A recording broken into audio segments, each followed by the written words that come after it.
All right, hello and welcome to the Miracle Morning for Network Marketers audio series / podcast, depending on where you might be finding this information and this content at the moment. My name is Pat Petrini. I'm the co-author of the #1 best-selling book, The Miracle Morning for Network Marketers. And in creating this book, we reached out to some of the very top network marketers in the world, and we interviewed them, some of the top performers, both people that have been around the network marketing world for years and even decades, as well as people that are fairly newcomers that have just been around for the last few years, but have had extreme success in those just those last few years. And we reached out, we interviewed them. That's what this series is all about. You're going to hear interviews from a number of different people. And in these interviews, we dive into not only their tips, strategies, techniques, things that have really accelerated their business, but also, and of course this was sort of the thesis, the theme of the book is the Miracle Morning for Network Marketers. We delve into their morning routines and their daily rituals, things that they consider to be critical for success that are really important for them to do every single day. And what we found, the whole concept of the Miracle Morning is that not every successful person does all of these different things every day, but just about every successful person does some of these things every day, has some of these daily rituals, oftentimes morning rituals, and so we dive into that in this audio series. Now, if you're not familiar with the book, you can check out the book, of course, at Amazon. Just go to Amazon and search for The Miracle Morning for Network Marketers. You'll find it right there. And then, of course, you can also go to our website. You may be listening to this recording right there on our website, but if you're not, if you're finding it somewhere else, go to tmm4networkmarketers.com. That's TMM, like the Miracle Morning, FOR, networkmarketers.com. Again, my name is Pat Petrini. I hope you're going to enjoy this interview. I know you're going to enjoy this interview. You might want to have a pen and paper handy, and on with the show. Thanks a lot.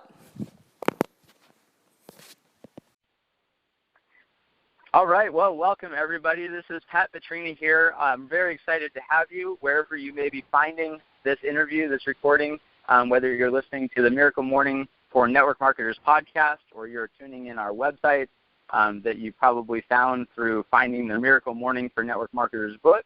This whole project is all tied together, but I'm really excited to have you guys here. We've got a great interview, some really good content that we're going to be able to cover for you. I've got Jordan Adler on the line with us. Jordan, are you here? I'm here, Pat. Hi, how you doing? I am doing great, and really excited to have you as part of this project with us. I really appreciate you, blocking off the time to participate in this for everybody. So thank you. It's great to be here with you. Yeah, and Jordan is you're outside of Las Vegas. I think that's where you call home. Generally, you travel around all the time. You used to be here in Arizona where I live, but now Vegas is really home base for you, right? It's home base, but I travel a lot, and I've got a couple of different residences, so I'm here. Yeah. I'm in and out of town. Yeah. Yeah. And for anybody that, if you're not familiar with Jordan yet, then Jordan is he's the author of one of the top-selling books in the kind of network marketing home-based business space, Beach Money, that you can definitely check out and pull up on Amazon. He is the #1 earner in his company. He's been a top performer and around the network marketing space for quite a long time, and recently as a helicopter pilot, and probably there's a lot of accomplishments. There's probably a lot more accomplishments that I don't know than the ones that I do, Jordan. But give us a little bit of, for anybody who, hasn't, been around some of your content or some of your training or anything yet, how did you give us kind of a little background how you kind of got introduced to network marketing and, a little bit of how you got to where you are today? You bet. Thanks, Pat. I picked up a book at a garage sale back when I was in my early 20s called The 10 Napkin Presentations by Don Failla. And Sure. I bought it for a quarter, and honestly, that 25-cent book had more impact on my financial future than my college degree. I grew up in the south suburbs of Chicago in a lower middle income neighborhood. In fact, the home that I grew up in just sold on the open market in this past December for $10,000, and it wasn't bank owned and it wasn't in foreclosure or anything like that. My dad owned it until he was in his 80s, and we just sold it for $10,000. So that gives you a sense of the neighborhood I grew up in. So I didn't have a blueprint for success in business or in network marketing. In fact, I did not know a single individual that owned a business growing up. I did get a college degree. My dad saved his entire life for me to go to college for 1 year, and then all three of us, myself and my sisters, we had to figure out how to pay for the rest of our college, and we were required to graduate. So I got a degree in landscape architecture. Wasn't really interested in that. It's just that I liked the people that were studying landscape architecture at the University of Illinois, so I chose that profession, and after working in that field for about 3.5 years, I changed careers and went into the airline industry. But all the while, I was inspired by this book that talked about leveraged income, residual income, getting paid over and over again for working one time, living your dreams, all those kinds of things, and that inspired me. I didn't have a model for network marketing. I didn't really know what it was other than this book, but I started studying it and finding anything that I could on the topic, and I was inspired by the idea of that, and so I started answering classified ads, and over the next 10 years, I signed up in 11 different network marketing companies. I would go to their events, listen to their audio tapes. I would, go to all the trainings and read all their literature, and never signed up a single person and never made a penny in 11 different companies in 10 years, and never got a check. Everything from 3D cameras to, I was in Amway twice and travel company. And so over the course of those years, I learned the business of network marketing, but I never made any money. And then in my 12th company, on my 11th year, I finally figured out how to sponsor a distributor, and I stayed with that company for many, many years and made $8 million with that company. I left my job at the airline. I was working in the airline industry for 10 years, and I left my job after about 1.5 years in my 12th company, and went on to create what I viewed as a dream life. And that's kind of my story. I mean, there's a lot more that's happened in between, but in a nutshell, that's my journey in network marketing. What is kind of the time frame between how many years ago was it that you had joined that company that became your first success? I joined that company in 1992, and I was there till 2004. I left my job in 1995, and so I haven't had a job since 1995. So I've been self-employed now in the network marketing profession exclusively since 1995, and have made about $20 million in network marketing since I started. I love it. And okay, so one of the questions that we're talking about the Miracle Morning for network marketers. I of course want to dive into daily rituals and here I know you've got a lot of energy on that topic, so we of course want to jump into that. But before we get into that, so you've kind of, I think there's a lot of people that have had that. There's a lot of people out there, probably a lot of people listening, that have had that experience, that have maybe found themselves, in a few different companies, not really had the success that they're looking for, and maybe seeing the company being the problem, or I don't, what if you're talking to that person that's been in 4, 5, 6, 7 different companies and hasn't seen the success they're looking for yet? What do you want to tell that person? So Pat, the thing, and I learned this, and it was a lesson I had to learn. People ask me, if you went back and were to do it again, would you do anything differently? And the answer is no, because I had to learn some lessons. And one of the things that I learned the hard way that took many years was that, every company has people making lots of money, and they have a lot of people making no money. Every company does. Right. And there are certain lessons that we all need to learn on our journey to get us to a point where we can responsibly and successfully attract a team of people that will grow and generate volume and create the business that we dream of, right? So there's certain lessons that we have to learn, and one of the things that I learned along the way is that there's never been a book called How to Quit Your Way to Success. And I see that most people, what they do is they get involved with a company, and I did this. They get involved with the company, they talk to a few people, maybe they even sign up a few distributors or a few customers, and then something doesn't meet up to their level of expectation, and so they start blaming the company founder, they start blaming the product, they start blaming the company, their upline, their downline for their lack of success in the business, and then they go, you know what, this isn't going to work, and then they start over with a new company.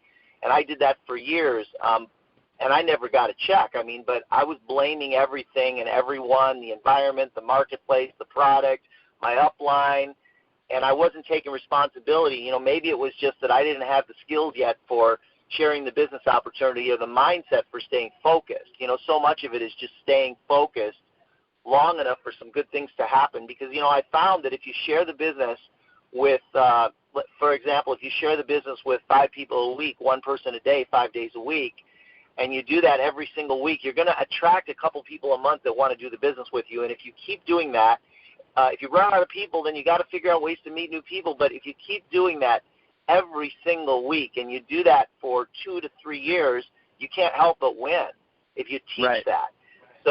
So really what I needed to do is I needed to learn the business of network marketing. I needed to learn the business of networking. I needed to learn the business of staying focused. Those were the things that were going to ultimately lead to the success that I've had. And so what I did is I started showing the business 3 times a week for a few years. And I signed up about less than 1 person a month, but after 13 years with the company, I'd signed up 129 people, which is less than 1 a month. Just less than 1 person a month. And from those 129, I had 5 that ultimately grew to 85,000 and about 40,000 customers. 5 out of 129, and you know what? Those numbers are pretty normal.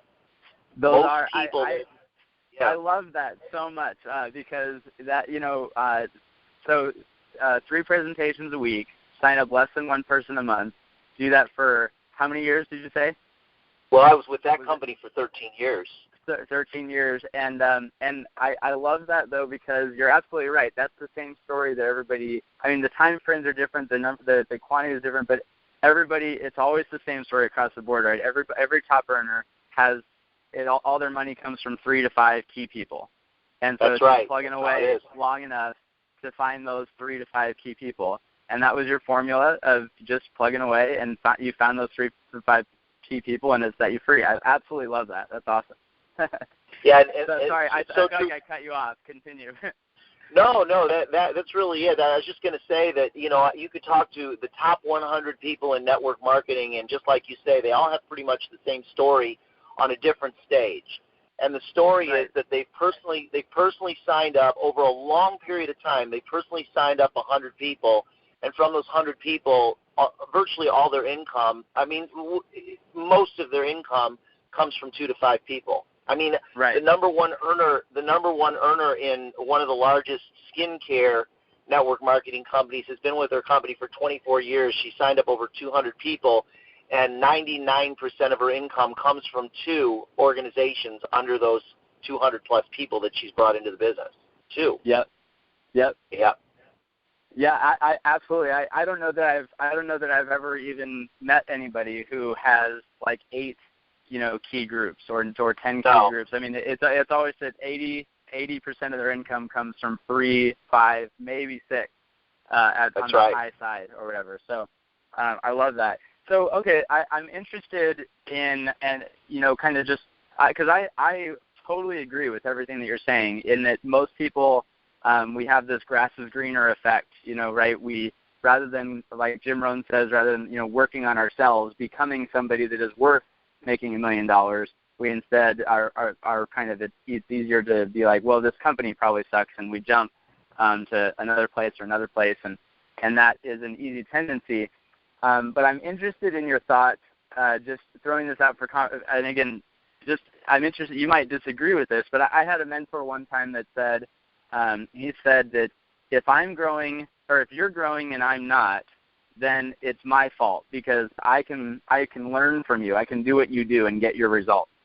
But if nobody's growing, it's the company's fault. That was just his kind of standpoint on it, and basically making the point that sometimes you may legitimately not be in the best place for your efforts. So this is a very gray area, and everybody's going to have very different opinions on that. But what do you agree with that statement, or what would you when would you say would justify making a change, if any? Yeah. Well, I think there are certain circumstances where it is justified to make a change. There are definitely circumstances, and that does have to be your decision. However, if you're the person that tends to jump from company to company to company, I would look in the mirror. Right. The second thing is, if there are people that are making money in your company and the company is growing, or you've got visionary leaders that are in the process of reinventing the company and making it better, and they're just looking for the right combination of things. In other words, the company is in a metamorphosis phase. I think that if you make a choice to jump, that's a mistake. That's what I believe. If you were inspired by the product and by the compensation plan, and now you're not, that's a scenario where you want to really take a look in the mirror, because just like in a relationship, your emotions, human emotions, go up and down. And if you make your choices and decisions based on how you're feeling in any given week or any given month, if you're the type of person that does that, like I have to feel great about my company to work it, that's a formula for failure in any business. Because in any business that's a long-term business, if you're looking for that walk-away income, the beach money income, if you're looking for that, you just have to accept that your emotions are going to go up and down, but you got to make your decisions and choices on whether you work, not based on how you're feeling, but based on what you're committed to. Right. The way I look at it is, my founder of my company is committed to investing millions of dollars in the company product and the infrastructure and research and development, and continuing to evolve, and they're in the process of moving the company forward. Then if I at any point made a commitment to build that company, regardless of where I am in the company, I'm going to stay focused on that company until we nail it. Right. And because every company goes through ebbs and flows. So you want to be there when most people's timing is the worst. I mean, that's why most people struggle financially, is because one of the reasons is because they have terrible timing. And the worst time to leave is when the company is in metamorphosis. You want to be there when the company takes off. Right. And the only way that can happen is if you become part of the process of building the business and let the company do what they do. Now, if you find yourself in a situation where the company is really stagnant and there's nothing going on, and the leadership has all left, for example, and there's no visionary leader in the company, and you have to just look at that and make a decision as to whether you want to be part of, reinventing that company and bringing it back, or moving on. But again, the most important thing is, if you find yourself in that pattern and that habit of going from company to company to company, then you probably want to look in the mirror if you're that person, because that's not a formula for success. Most likely, yeah, of course. That's the problem is probably inward than outward, if that's a pattern that you're experiencing, for sure. Absolutely. Okay, so John, awkward transition, jumping over to, I really appreciate all of that, because I think that's a really, I think it's important to have sort of an honest discussion on that topic. I think it's really, really important for people to consider. But so jumping a little bit, because I definitely want to save time for rituals. Again, we're the Miracle Morning for network marketers, and for anybody, if you're hearing this for the first time online or through the podcast, you can check out the book, and we feature a lot of, we've hand-selected a handful of, the one percenters in the network marketing world, and featuring their different morning routines and kind of the things that set them up for their day. So I'm really interested to kind of dive into, Jordan, and before the call, you were talking, as we were prepping for this call, you were saying you just did a call for your organization on Monday on the topic of rituals. So what, just tell me, what are some of those kind of daily rituals? For some people it's evening, some people it's morning, some people it's kind of throughout the day, but how does your day start? What are kind of the things that you consider to be like mission critical for your mindset, for your success, for your relationships, any kind of those really daily rituals that you do pretty much every day to keep you in the right direction? Well, and I'm a pretty simple person. Like, I run my business as simply as possible, and I have my business, because of the nature of my business and the life that I've designed. I don't have daily routines the way that most people do. I think so I'm not like waking up and doing the same thing every day, and that's not right or wrong. It's just the way that I've designed my life. However, there are certain things that are critical to my mission, my weekly and my monthly mission. There's certain things that I feel like I have to do for my own peace of mind, and things that also for personal growth. So one of the things is I exercise consistently, a minimum of 3 to 4 times a week, and sometimes that involves Bikram yoga, which is the hot yoga.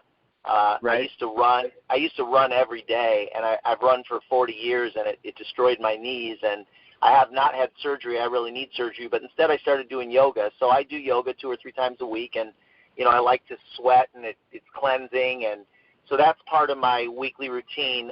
Also, I have a trainer, and I see the trainer as many times a week as I can. Usually that equates to 2 or 3. I travel a lot. So, I'm in different cities. Every 4 days I'm in a different city, and that's by choice. I enjoy that.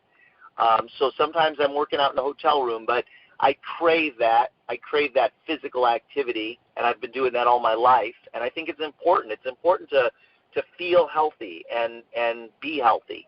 And so that's part of it.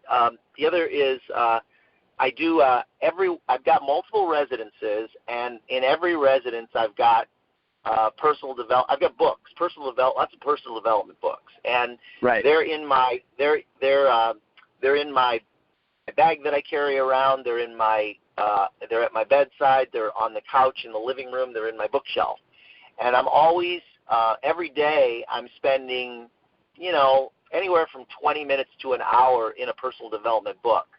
And I probably would have been diagnosed as ADD if it existed when I was a kid. I never got diagnosed. Fortunately, I never had any medication for it.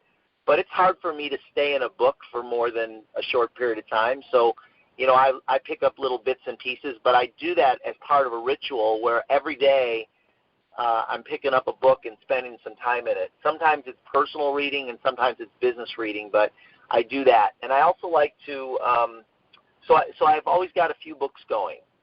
And do you kind of just sort of randomly through your day pick one up, or do you kind of have a you sit down for lunch and you pick up is there like a kind of a normal, or maybe you go to bed reading, or?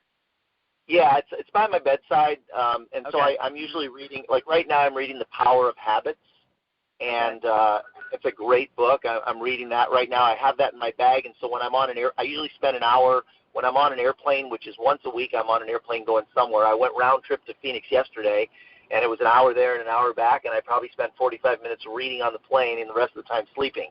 But I don't have a regular schedule like most people, so a routine does not exist in my life. The other thing that's part of my ritual is, like, for years, when I started making money in network marketing, I started flying hang gliders. And for me, and I know for some people that sounds like terrifying, but for me, it was very fulfilling in terms of finding my center. Because when you're in a hang glider, it's like Dacron and Kevlar, and you put a harness on and you hook into the glider. It's like a giant kite, and you run off mountains. Well, when you're doing that and you're flying, the flights would last anywhere from an hour to 3 hours. You can't do anything but focus on the experience of it.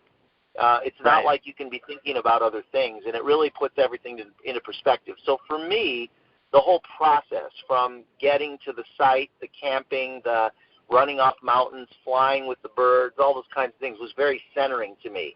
And I did that for years, and then I got to where I was traveling a lot, and it wasn't safe. It's not a sport that you do once in a while. It's something that you have to do every weekend to be safe. And so I took up helicopter flying about 2 years ago. It was one of those things where I was looking for a hobby, a new challenge, and I had no idea when I took it on how challenging it was going to be. I questioned for many times. I questioned whether it was actually ever really going to happen that I was going to get my helicopter license. But about 4 months ago, actually on my mom's birthday, I got my helicopter license, and that's what. And when I'm in the helicopter, I'm 100% focused on the experience of flying the helicopter. You can't think about other things when you're doing something like that, and so that centers me. So my goal is to fly once a week. I was planning on flying today, but there wasn't a helicopter available for me. I don't own my own helicopter. I just lease right now. But yeah. So it is a ritual, even though it's not something I do every day. It's something that when I need a little break, a mental break. The other, I'll get in the helicopter. That's one of the things I'll do. Now, the other thing that that's part of my. And I would say that sounds. I mean, I'm a novice. I'm an amateur meditator. It's something I've only taken up the last 6 months or so, and I've really been enjoying it. But what I understand to be the whole goal of meditation is practicing focus, right? It's practicing the ability to keep your mind pointed at one thing for a little bit of extended period of time, and it sounds like that is sort of a very similar benefit that you're getting from helicopter or from when you used to do hang gliding. Absolutely, it is.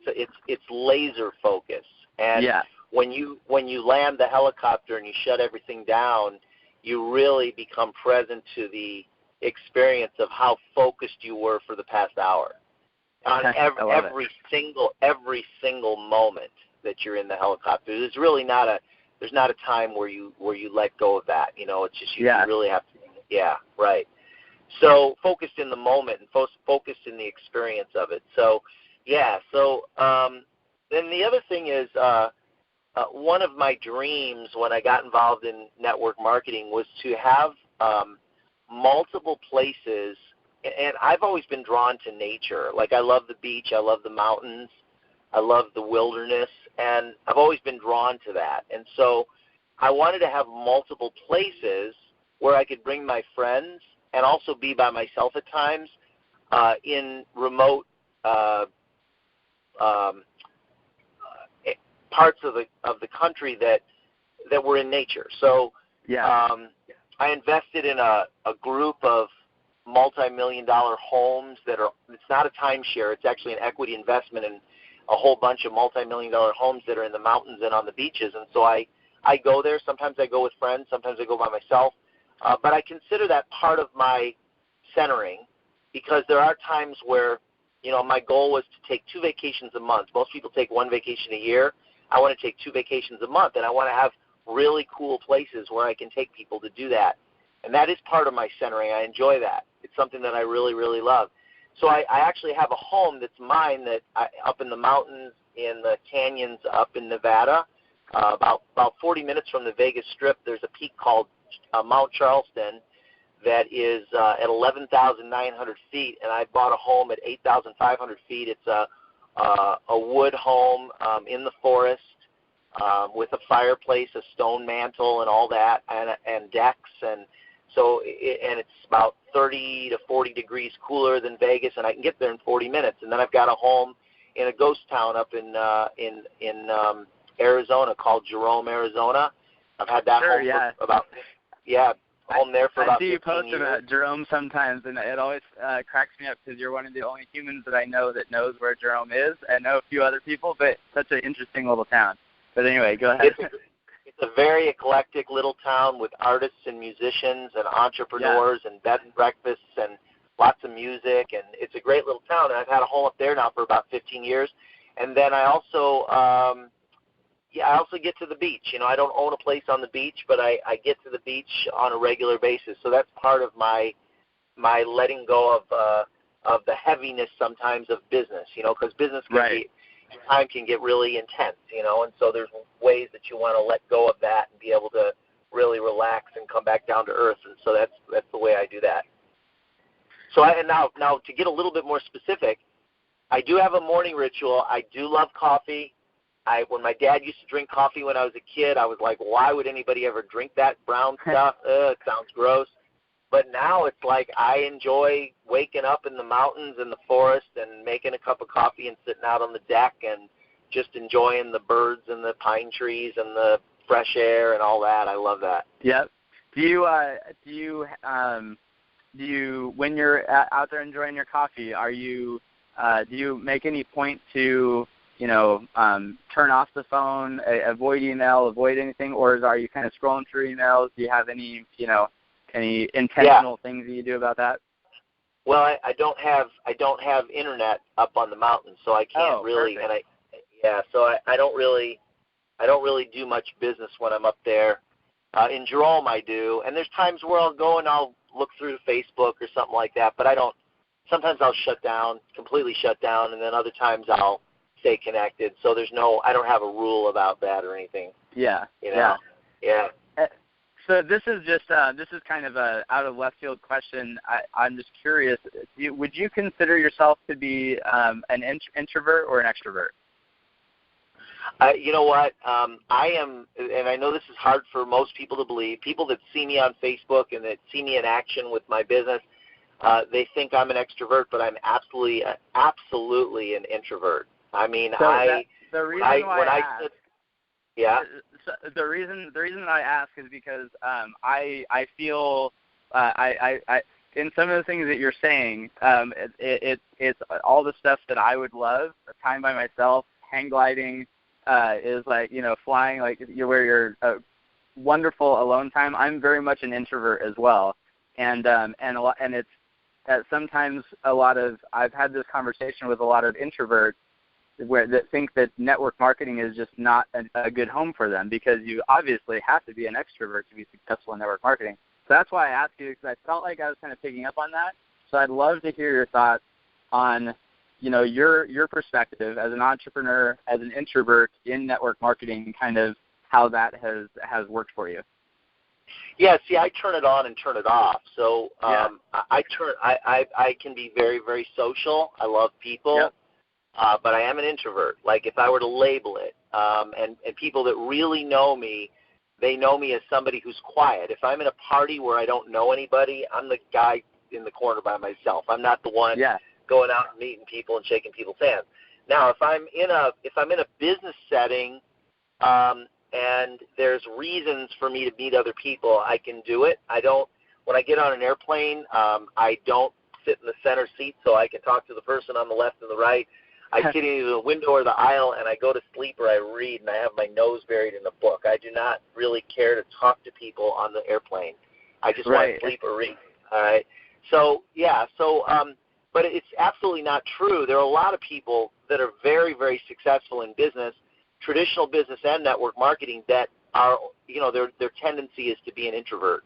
But that doesn't mean anything. It just means that their tendency is to be that.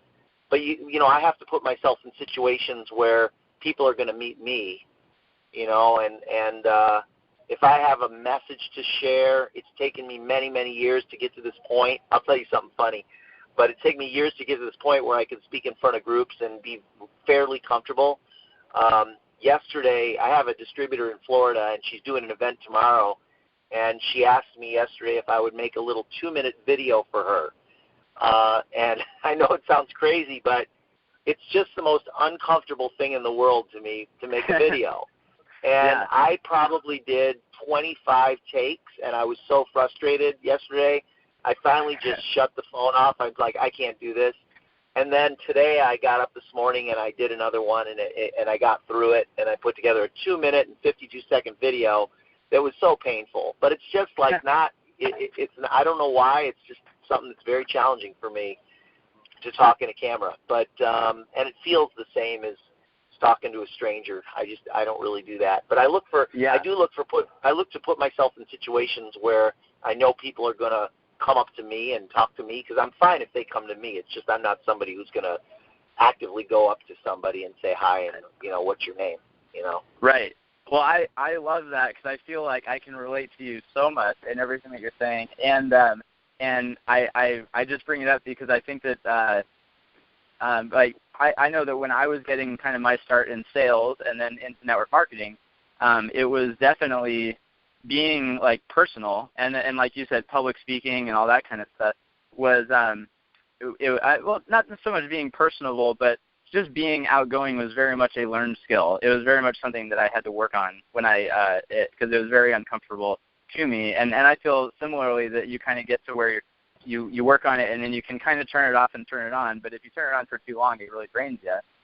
You know, but I guess I bring it up so it's just, you know, sending a message to other introverts out there that if you want it bad enough, I know that for me it was the dollars. Like, I was very money motivated getting into sales and network marketing, and that I was willing to figure out, like, put myself in the uncomfortable situation to try to, you know, make some money. And if it's worth it to you, it definitely is a learned skill that you can do, even if you're a super introverted person. There's plenty of other introverts out there making network marketing happen. So I love that. I love that you touched on that. Yeah. And Pat, you actually touched on a really great point. You need to to be successful in anything, you need to make your dreams bigger than your apprehensions. And if you're apprehensive about something, or fearful about something, or doubtful, or afraid, all those kinds of things are normal human emotions that we all have. And it's really about making your dreams and why you're doing the business bigger and more important than all those things that are holding you back. Yes, absolutely. And having a dream lifestyle that I could share with others was way, way, way more important to me than any apprehension or fear that I was experiencing along the way. Yep, absolutely. Absolutely. I love it.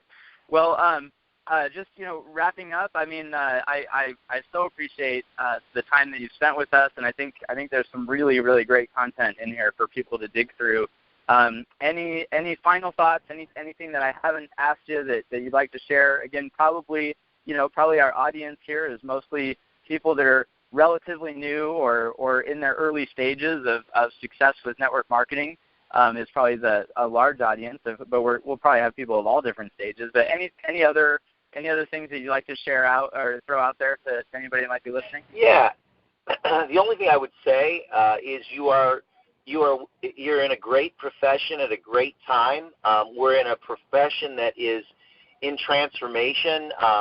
When I joined network marketing back in the 80s, 90% of the population thought it was a scam. And then as a result of so many well-known business people that have had lots of success in business, like, you know, Robert Kiyosaki and Paul Zane Pilzer, right, the famous economists, and so many others. There's been so many books, hundreds and hundreds of books written on network marketing by well-respected business leaders, and there have been now so many thousands of success stories created over the past, 20, 30 years, that today 90% of the population believes network marketing is real and it's legit, whereas when I joined, it was the other way around. And so you're in a profession that's still in transition, but is in a way better spot. It's actually at a point which I believe is somewhat of a tipping point. And there's the opportunities being created today, and then when you look at what's going on in the economy, and people have finally woken up to the fact that your company's not going to take care of you. Right. You have to create something for yourself if you want to have any kind of a life. And so, those things being said, you're at the right place at the right time, and embrace it. So that would be my advice. I love it. And then just last thing is where would you like people to find you on the interwebs, on social media? Of course, as I mentioned earlier, be sure to check out Jordan's book. He's got a great book out there. Again, one of the classics in the network marketing and home business space is Beach Money. You can just search Beach Money. You'll find it everywhere, obviously on Amazon. Where else can people find you online, on social, whatever? Yeah, social media. If you just search my name, Jordan Adler, you'll find me. Beach Money, and www.beachmoney.com. Feel free to follow me. I'd love that. And 100% of the profits from my book go to charity. Kiva, KIVA.org. Oh, I love Kiva. That's my favorite charity. Yeah. That's awesome. Okay, so, cool. when you buy the book, you're helping entrepreneurs in developing countries start businesses. And thank you for passing it along. Awesome. Well, again, Jordan, thanks again. I really appreciate your time. I'm really glad to have you part of this project. Thanks a lot. Thanks for the invitation, Pat. And for everybody tuning in, again, be sure to check out the book if you haven't gotten that yet. Miracle Morning for Network Marketers.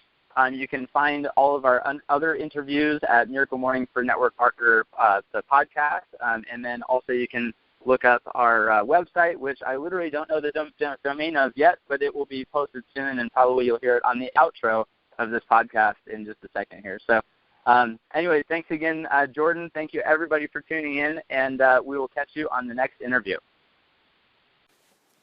Hey, this is Pat Petrini again, and just to wrap up really quickly, I just want to remind you that if you liked this interview, we've got a whole bunch more. If you go to our website, it's tmm4networkmarketers.com. That's TMM, like the Miracle Morning, F-O-R, networkmarketers.com. And, of course, if you haven't checked out the book yet, you can go to, first off, you get 2 free chapters of the book at tmm4networkmarketers.com. And then, of course, if you want to get the book, go to Amazon and just search for The Miracle Morning for networkmarketers.com, and you can get it paperback, Kindle, whatever. Thank you so much for listening, and I hope you really enjoy the rest of the content that we've made available for you. Thanks a lot. Again, my name is Pat Petrini, and I'll see you on the next interview.